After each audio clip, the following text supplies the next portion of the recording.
Hello and welcome back. Today we are visiting Morgan Nissan Northcliff to look at the refreshed Nissan Magnite. I just want to say a big thanks to the dealership for their hospitality. The guys here were super friendly, super helpful. They even moved some of the vehicles to help capture footage.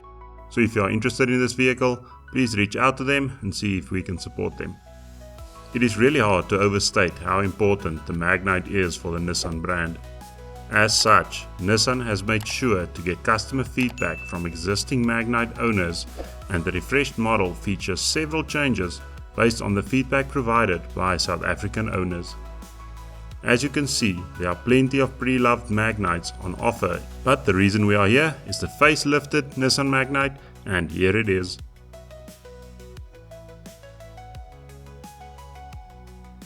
To date, the Nissan Magnite has sold over 21,000 units in the South African market, and with this refresh they are hoping to sell several more.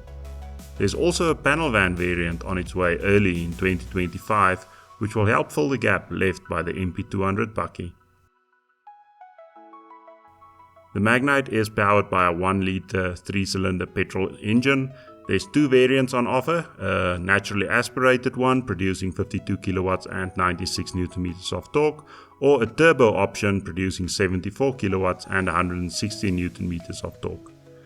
While both are matched to a 5-speed manual gearbox, there's also the option of automatic.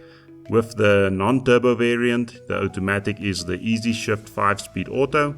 The turbo unit features a CVT box, and peak torque output drops from 160 Nm to 152 Nm if you opt for the CVT box over the manual. The front design is slightly more aggressive and features a new honeycomb grille design. The main headlight cluster and the vertical daytime running lights have remained unchanged from the previous generation.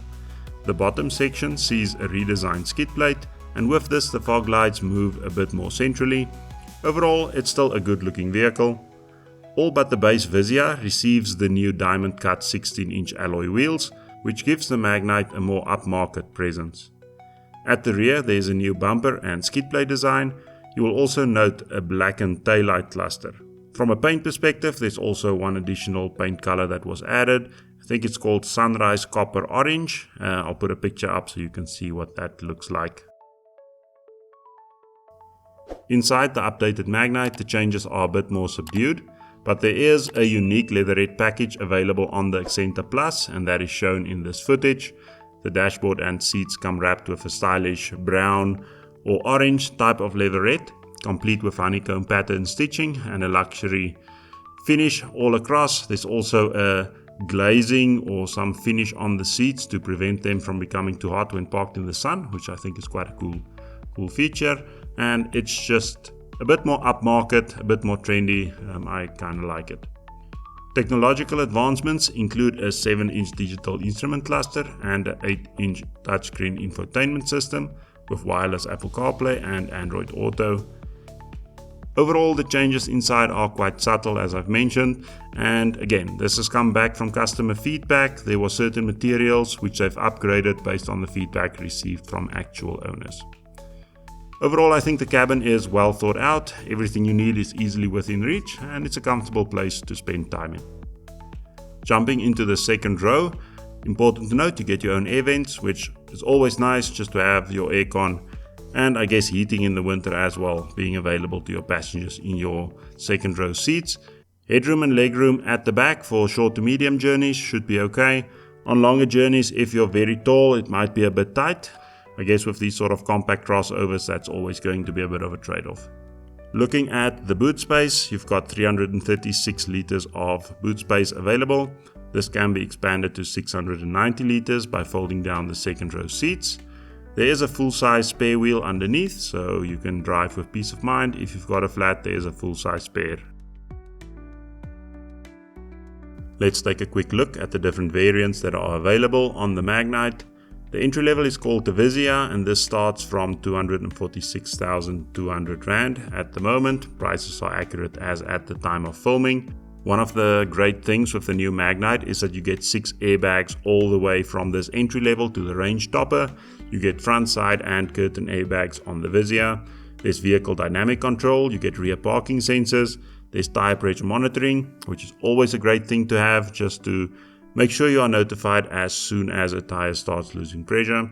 There's electrically adjustable and foldable side mirrors, speed sensing locking with child lock, and impact sensing unlocking.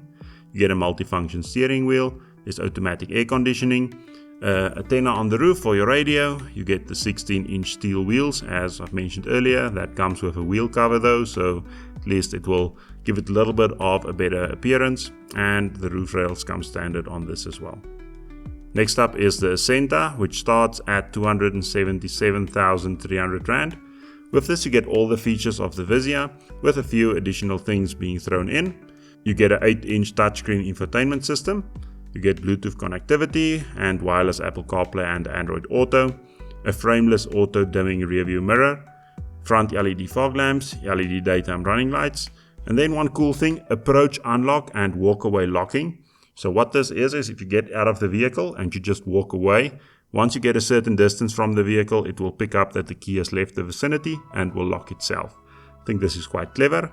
With this you also get keyless start stop, a 7-inch driver display. You get 16-inch alloy wheels on this, so no longer the steel wheels, and then you get LED headlamps as well. The range topper is the Ascenta Plus, which starts at 323,900 Rand. You get all of the features of the Ascenta, and then one or two additional things. The two-tone leather seats, as we saw earlier, with special heat-resistant coating. You get a round view monitor, so 4 cameras with giving you a bird's eye view of your vehicle. You get remote starting on the CVT model only. What this means is from the remote you can start the vehicle, you don't need to be inside the car. Then you get a leather steering wheel and cruise control with a speed limiter, again on the CVT option only. Included in the purchase price is a 6-year 150,000 kilometer vehicle warranty, and then you get a 3-year 30,000 kilometer service plan. The downside here is that service intervals are 10,000 kilometers.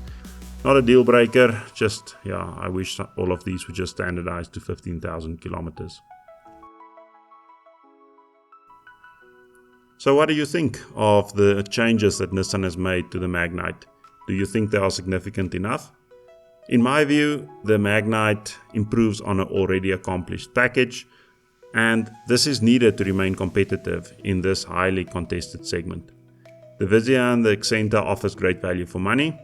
I fear a bit for the Ascenta Plus, just because the price of this is starting to venture north of 400,000 Rand for the first time, and with this comes a lot more competition. The Magnite has proven itself in the local market, and in my opinion remains a solid buy if you're looking for a compact crossover. Let me know if you own a Magnite, how you have experienced it, and if you are in the market for a car, if this is one that you will consider. Till next time, drive safe.